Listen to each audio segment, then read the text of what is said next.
الحمد لله والصلاة والسلام على سيدنا محمد وعلى آله وأصحابه أجمعين.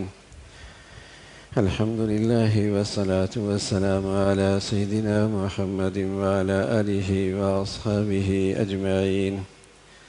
أما بعد فأعوذ بالله من الشيطان الرجيم. بسم الله الرحمن الرحيم. وضرب الله مثلا قرية كانت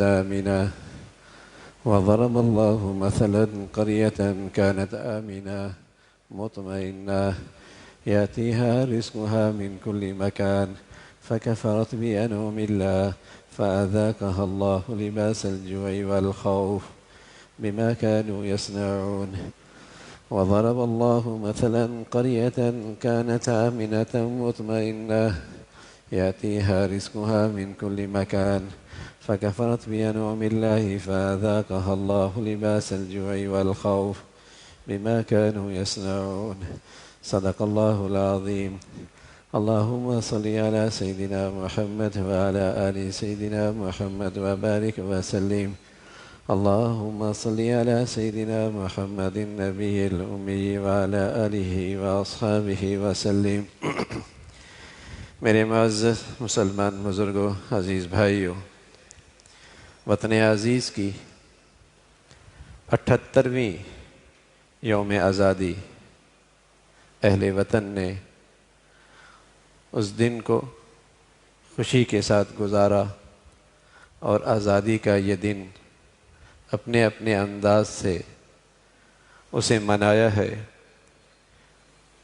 اور اس ملک کی عمر 78 سال 7 دہائیاں گزری ہیں. تو اللہ تعالیٰ کا کلام قرآن مجید ایک زندہ کتاب ہے. ہم اپنی آزادی کا تجزیہ قرآن کے آئینے میں کر سکتے ہیں کہ قرآن ہمارے اس آزادی کے کیا تجزیہ کر رہا. اللہ کا کلام قرآن مجید ایک زندہ کتاب ہے. ہمیشہ مشکلات سے نکلنے کے راستے، اسباب اور وسائل، ناکامیوں کے تجزیہ اور ان کے اسباب، اس کا نقشہ قرآن دکھاتا ہے.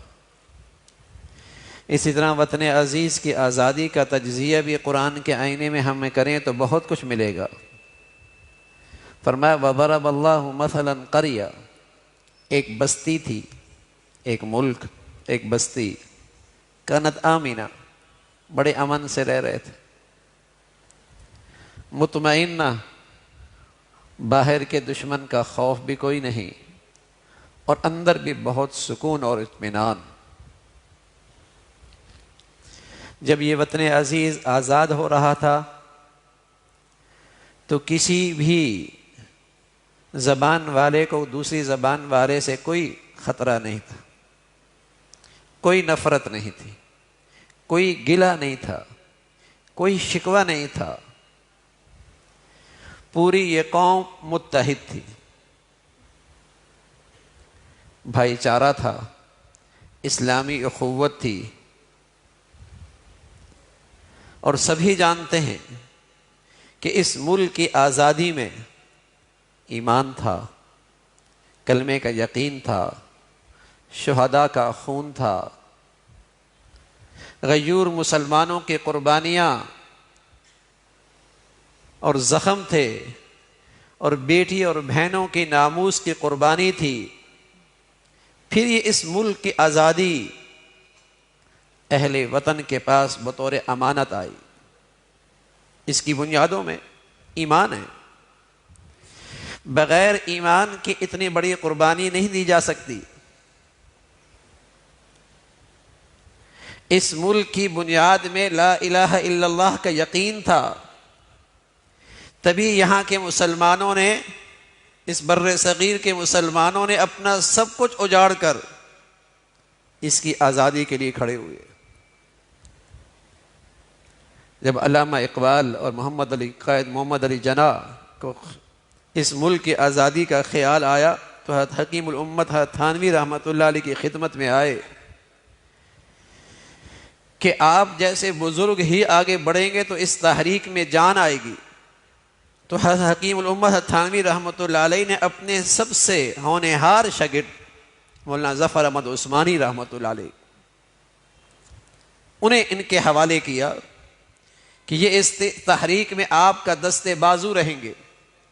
دوسری طرف شبیر احمد عثمانی رحمۃ اللہ علیہ، یہ دو وہ بزرگ ہیں جنہوں نے اس آزادی کی تحریک میں ایسی جان ڈالی، پھر اس ملک کی بانیان نے جب یہ ملک آزاد ہوا تو جھنڈے ان کے ہاتھوں میں دیے۔ ایک بزرگ نے ڈھاکہ میں، حضرت مولانا ظفر احمد عثمانی رحمۃ اللہ علیہ نے ڈھاکہ میں یہ جھنڈا لہرایا آزادی کا، اور دوسرے بزرگ حضرت علامہ شبیر احمد عثمانی رحمۃ اللہ علیہ انہوں نے مشرقی پاکستان میں جھنڈا لہرایا، مغربی پاکستان۔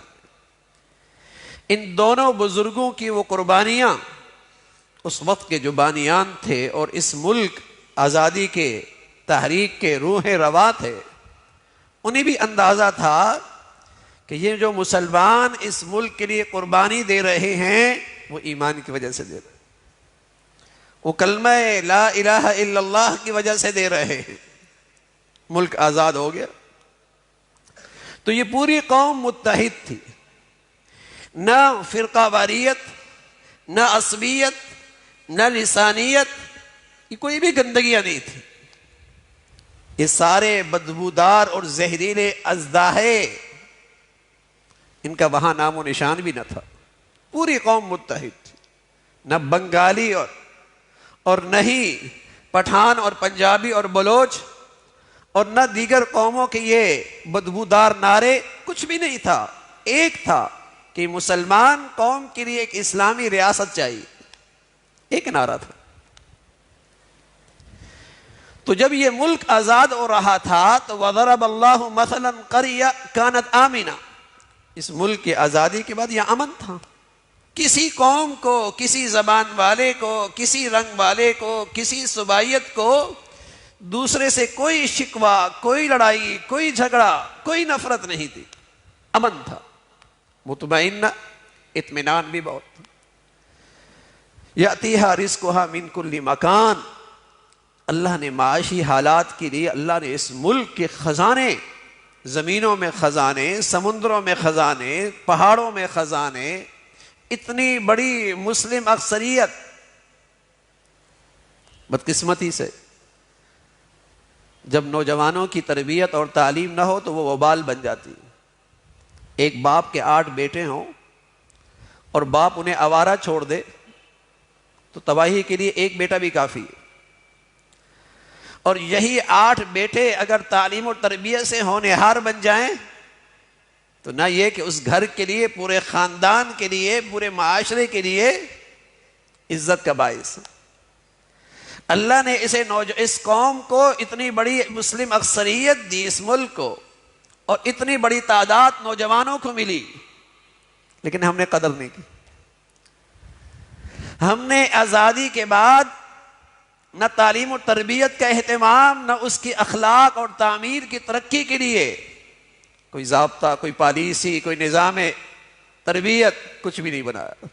آج وہی نوجوان، 70% نوجوان 50% نشوں کا شکار، جن کی جوانیاں داغدار، جن کا شباب داغدار، جو زندگی کی مایوسیوں کے دلدل میں زندگی گزار رہے۔ دنیا میں تو ایسا کہیں نہیں ہوتا۔ جب قومیں آزاد ہوا کرتی ہیں تو اپنے قوم کی تربیت اور تعلیم کا نظام بناتی ہیں۔ ہم نے 78 سال اپنی قوم کی تعلیم اور تربیت کا کوئی نظام نہیں بنایا۔ اللہ نے خزانے دیے تھے، لیکن اہلیت ہوتی، دیانت ہوتی تو یہ خزانے اس قوم کے کام آتے۔ اہلیت ہوتی، دیانت اور سچائی اور اخلاقیات ہوتے تو یہ خزانے، آج ہمارے خزانے، قومی خزانے بھرے ہوئے ہوتے۔ لیکن جب قوم نہ بنائی، اپنی نئی نسل کی تعلیم اور تربیت کا کوئی انتظام نہ ہوا، تو آج جو ملک ایک بر اعظم کو نہیں، 2-3 بر اعظموں کو غذائی ضروریات پوری کر سکتا تھا، آج وہ خود پریشان ہے۔ کتنی بدنصیبت مصیبت ہے کہ زرعی ملک بھی درمداد کر رہا ہوتا ہے، زرعی ملک بھی اپنی ضروریات کی درمداد کر رہا ہوتا ہے۔ قرضوں کا یہ حال ہے کہ ہر بچہ مقروض پیدا ہوتا ہے۔ اتنی بڑی مسلم اکثریت اور ان کی بڑی تعداد، 70% نوجوانوں کی، دنیا کا سب سے سستا ورکر آپ کو آج بھی پاکستان میں ملے گا۔ سب سے سستا مزدور آج بھی پاکستان میں ملے گا۔ سب سے سستی غذائی اجناس زمین زرخیز ہے، آج بھی مل سکتی ہے، لیکن پھر کیوں مقروض ہے؟ کہاں یہ ملک تھا، میں عرض کر رہا ہوں، کئی بر اعظموں کو غذائی ضروریات پوری کر سکتا تھا، امن تھا، اطمینان تھا، معاشی حالات اچھے تھے۔ اللہ میاں پھر اس ملک کو کس کی نظر لگی؟ یہ یہاں تک کیوں آ پہنچا کہ بھائی بھائی دستے گریبان ہے، مسلمانوں کے ہاتھوں سے مسلمانوں کا خون بہہ رہا ہے، قوم تقسیم ہو چکی ہے، اسلام کے بھی حصے بکھیر دیے گئے ہیں۔ یہ روشن خیال مسلمان، یہ سیکولر مسلمان، یہ انتہا پسند مسلمان، یہ بنیاد پرست مسلمان تو ایک ہی ہوا کرتا تھا، جو محمد عربی کا سچا غلام ہوا کرتا تھا، جسے لا الہ الا اللہ کی زندگی پہ یقین ہوتا تھا۔ یہ اتنی قسم کی تقسیم کیسے ہو گئی؟ جب یہ ملک بنا تو یہاں کے بزرگوں نے، اکابر نے ایک نظام تعلیم وقت کے حکمرانوں کو دیا کہ پاکستان کا ہر بچہ اس نظام تعلیم سے گزر کے جائے، کالا گورا، امیر غریب، مرد عورت، سب اس نظام سے تعلیمی نظام سے ہو کے جائیں کہ میٹرک تک پوری قومی سطح پہ ایک نظام تعلیم ہو جس میں اسلام کا صحیح شعور بھی ہو اور قوم اور وطن سے سچی وفاداری اور محبت کا جذبہ بھی اس میں موجود ہو۔ لیکن کہاں، جو اس ملک کے دشمن جو بنیادوں میں دشمنی ڈال گئے، وہ اس نظام کو کہاں برداشت کر سکتے؟ قوم غافل رہی اور غفلت برتری رہی، غفلت بڑھتی چلی گئی۔ فکفرت بانعم اللہ، اللہ کہہ رہے تم نے نعمت اسلام کی بھی نہ قدری کی، نعمت ایمان کی بھی نہ قدری کی، اللہ نے جو تمہیں انفرادی زندگی میں نعمتیں دی اس کی بھی نہ قدری کی، اور آزادی کی شکل میں جو اللہ نے اس پوری مسلم قوم کو اتنی بڑی نعمت دی تھی اس کی بھی نہ قدری کی۔ فکفرت بانعم اللہ، اللہ میاں پھر کیا سزا ہوئی اس نعمتوں کی نہ قدری کی؟ فَأَذَاقَهَا اللَّهُ لِبَاسَ الْجُوعِ وَالْخَوْفِ، پھر اللہ نے تمہیں بھوک اور خوف کا لباس پہنا دی۔ آج 78 سال کے بعد اپنے ملک کی آزادی کا تجزیہ کیجئے، اس قرآن کی اس آیت میں امن تھا، اطمینان تھا، معاشی حالات اچھے تھے، یہ ملک مقروض نہیں تھا، بلکہ اس ملک کی صلاحیتوں سے دوسرے ملکوں کے کئی ادارے کھڑے ہوئے،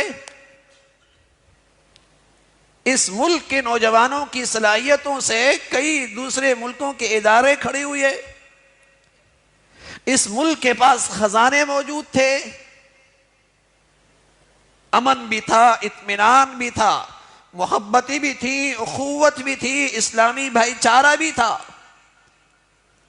فکفرت بانعم اللہ، آزادی تو اس لیے لی تھی کہ کافر اور ظالم نظام سے، کافرانہ اور ظالمانہ نظام سے، اس سے نجات ملے، اور اسلام کا عادلانہ نظام، اسلام کا انصاف پر مبنی دستوری زندگی، اس کے مطابق ہم یہاں زندگی گزاریں گے، آزادی کے ساتھ اپنے بچے اور بچیوں کی اس نظام کے تحت تعلیم اور تربیت کا انتظام کریں گے، اس لیے آزادی دی تھی۔ آج جب ہم آزادی منانے نکلتے ہیں تو ایسے نادان ہیں وہ ناچ گانے کے میلے سجاتے،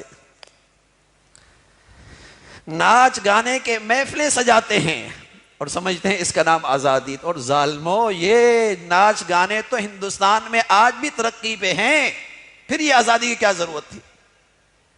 یہ بدبخت لوگ، انہیں اندازہ ہی نہیں کہ اس ملک کی آزادی کے لیے تو 10 لاکھ سے زیادہ قربانیاں ہیں، شہادتیں ہیں، ایمان ہے، مسلمان بیٹیوں اور بہنوں کی عزت و آبرو کی قربانیاں ہیں، اور یہ بدبخت لوگ اس زمین پر بننے والے اللہ کے گھر، مساجد انہیں ڈھانے نکلے، شراب خانے ان کی اجازت ملنے لگی ہے۔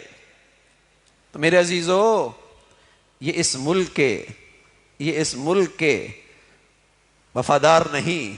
جیسے کسی مسجد میں ہمارے بزرگ کہا کرتے تھے کہ یہ پاکستان مسجد کی مانند ہے، یہ پاکستان مسجد کی مانند ہے، اس کا تحفظ، اس کی حفاظت مسلمانوں پہ فرض ہے۔ اگر مسجد پہ کوئی متولی نہیں، کوئی قابض ہو جائے تو مسلمان اور زیادہ فکر مند ہو جائیں کہ یہ قابض ہے مسجد پر، یہ مسجد کو اجاڑ دیں گے، یہ مسجد کو اسلام کی روح سے محروم کر دیں گے۔ تو مسلمان یہ نہیں کہ اس ملک کی ترقی سے اور اس کی حفاظت سے کنارہ کشی اختیار کریں، بلکہ فکر مند ہو جائیں یہ مسجد پاکستان مسجد کی مانند ہے۔ اگر کوئی آج بے دین لوگ، آج اسلام دشمن لوگ جو اس ملک کے حقیقی آزادی کے سے اور اس کی روح سے محروم ہے، اگر ایسے لوگ قابض ہیں تو وطن عزیز کے درد مند مسلمانوں کی ذمہ داری ہے کہ وہ اس عظیم ملک کی فکر اپنی بڑھا دے، اپنی صلاحیتوں کے ذریعے، اپنی محنت کے ذریعے، اپنے اختیارات کے ذریعے وہ فکر مند ہو جائیں کہ ہم نے اس ملک کو بچانا بھی ہے، اس ملک کو ترقی بھی دے دی۔ آج جو ان مسائل سے ہم دوچار ہیں، اللہ کی نعمتوں کی ہم نے ناقدری کی، اور ناقدری کا نتیجہ یہ ہے کہ ہر طرف خوف، ہر طرف بدامنی، ہر طرف بے چینی اور بے سکونی، ایسے حالات آ گئے۔ اور اللہ نے بتایا ہے کہ جب نعمتوں کی ناقدری ہوتی ہے، اللہ تعالیٰ نعمتیں چھین لیتا ہے، یا پھر ان نعمتوں کی برکات سے محروم ہو جاتا ہے، برکات سے محروم ہو جاتا ہے۔ ہونا تو یہ چاہیے تھا کہ یہ ملک آزادی کے بعد دینی اور ایمانی لحاظ سے اور زیادہ محفوظ ہوتا، شعائر اسلام کے لحاظ سے، دینی احکامات کے لحاظ سے یہ ملک اور زیادہ محفوظ ہوتا۔ لیکن آج وقت گزر رہا ہے اور میرے عزیزو، ہم تیزی کے ساتھ اسلام ایمان کے لحاظ سے تنزل کی طرف جا رہے ہیں۔ ہم اپنے تعلیمی اداروں کا حال دیکھیں۔ علامہ اقبال کہا کرتے تھے، مذہب ہے تو تم میں اجتماعیت ہے، مذہب ہے تو تم ایک رہو گے، مذہب ہے تو تمہارا اتفاق ہے، مذہب ہے تو تم ایک وحدت کے اندر اکٹھے رہو گے، اور مذہب نہیں تو اجتماعیت بھی نہیں، پھر تم بھی نہیں، تمہاری ملت بھی نہیں۔ لیکن آج ہمیں تو تعلیمی اداروں میں مذہب بیزاری سکھائی جاتی ہے، قومی سطح پہ ہمیں مذہب بیزاری سکھائی جاتی ہے، جشن کے نام پہ ہمیں اسلام سے آزادی سکھائی جاتی ہے، اسلامی اقدار سے دور، مشرقی اقدار سے دور۔ کون سا جشن کا اندازہ ہے؟ یہ کون سا جشن کا طریقہ ہے؟ ہونا تو یہی چاہیے تھا کہ لاکھوں اربوں روپے خرچ کر رہے اپنی نئی نسل کی تربیت کرتے، تعمیر کرتے، ان کی ذہن سازی کرتے، ان کے دلوں کے اندر ملک سے سچی وفاداری، ملک سے سچی دوستی کے جذبات پیدا کرتے۔ لیکن ہم سطحی انداز سے جشن کے 2 انداز اختیار کرتے ہیں میرے عزیزو، اس سے تو قومیں اور زیادہ آوارہ ہوتی، اور وہ آوارگی آپ کے میلوں میں نظر آتی ہے، وہ آوارگی ان کی مجالس میں نظر آتی ہے، جہاں بیٹی اور بہنوں کی عزت آبرو خطرے میں نظر آتی، جہاں بیٹی اور بہنوں کی زندگیاں، عزت، آبرو، ناموس خطرے میں نظر آتی، یہ اس آوارگی کا نتیجہ ہے۔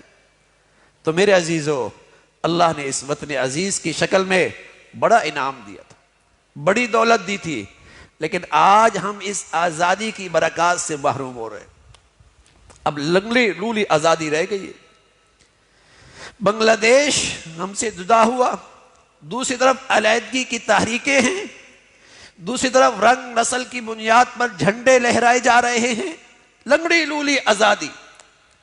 اگر ہم نے اس نعمت کی قدر نہ کی، اگر آج بھی اسلام کا عادلانہ نظام جزا اور سزا کا نافذ ہو جائے اور ہمارے اداروں سے کرپشن، لوٹ مار ختم ہو جائے اور باہر رکھی ہوئی دولت اعلانیہ یا خفیہ وہ واپس آ جائے اور ہمارے معاشرے اور سوسائٹی اور قومی سطح پہ حد سے زیادہ اسراف، حد سے زیادہ تبذیر، حد سے زیادہ نمائش یہ ختم ہو جائے اور صرف ضروری اخراجات پر اکتفا کیا جائے تو قومی خزانے آج بھی بھر سکتے، قومی خزانے آج بھی بھر سکتے ہیں۔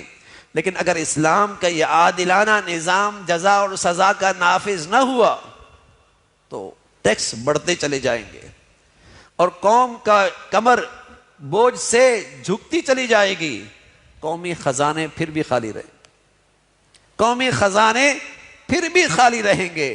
ان کو بھرنے کا طریقہ وہ قانون ہے جو جزا اور سزا سب کے لیے ہو، جس میں سب کے لیے عدل کا نظام اور قانون ہو، اور باہر رکھی ہوئی لوٹی ہوئی دولت جو اعلانیہ ہے یا خفیہ ہے وہ واپس آ جائے، اور حد سے زیادہ اسراف اور فضول اخراجات، عیش و عشرت کا یہ سارا نظام اگر یہ ختم ہو جائے اور قوم ضروری اخراجات پہ اکتفا کرے تو ہم اس قرض کے بوجھ سے بھی نکل سکتے ہیں اور پھر ایک عزت کے راستے پہ ہم زندگی گزار سکتے ہیں۔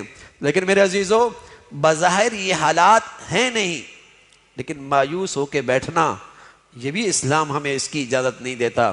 اسلام ہمیں اس کے حکم دیتا ہے، اپنے حصے کا دیا جلاؤ، اپنے حصے کا چراغ جلاؤ، اپنے حصے کا دیا جلاؤ، اپنے حصے کا چراغ جلاؤ۔ تم اس ملک کی تعمیر ترقی میں کہاں حصہ ڈال سکتے ہو؟ یہ جو خود غرضی ہے نا، یہ جو خود مفاد پرستی ہے، یہ ملک کی جڑوں کو دیمک کی طرح کھا جانے والی چیز ہے۔ یہ جو خود غرضی ہے یہ ملک کی بنیادوں کو دیمک کی طرح کھا جانے والی چیز ہے کہ بس میرا مقصد پورا ہو جائے، میرے مقاصد پورے ہو جائیں، میرے خواہشات پوری ہو جائیں، میرے اغراض پورے ہو جائیں۔ اس کے لیے پاکستان کا باصلاحیت نوجوان بھی باہر جاتا ہے صرف اپنی زندگی بنانے کے لیے۔ اسی طرح پاکستان کا سرمایہ بھی باہر جاتا ہے کہ وہاں میرا سرمایہ محفوظ ہو جائے گا۔ نہ میرے عزیزو، دولت اللہ نے اس ملک نے آپ کو دی ہے، دولت مند اس ملک نے آپ کو بنایا ہے۔ اللہ رب العزت نے پروان اس ملک کے ذریعے آپ کو پروان چڑھایا ہے۔ اب اس ملک کو تمہارے سرمایے کی بھی ضرورت ہے، تمہاری صلاحیتوں کی بھی ضرورت ہے، تو اپنے حصے کا کام کرنا ہے اور ہم اسی کے ذمہ دار اور مکلف ہیں۔ اللہ رب العزت نے یہ نعمت دی ہے۔ میرے عزیزو، وطن عزیز کے لیے اپنی تنہائیوں میں اور اپنی مقبول گھڑیوں میں دعائیں بھی کیا کریں، اور جہاں جہاں اللہ نے آپ کو موقع دیا ہے وہاں اس ملک کی تعمیر اور ترقی میں اپنا حصہ ضرور ڈالیں۔ یہی اس ملک کی آزادی کا ہم پہ حق ہے۔ اللہ تعالی عمل کی توفیق نصیب فرمائے۔ وآخر دعوانا ان الحمد للہ رب العالمین۔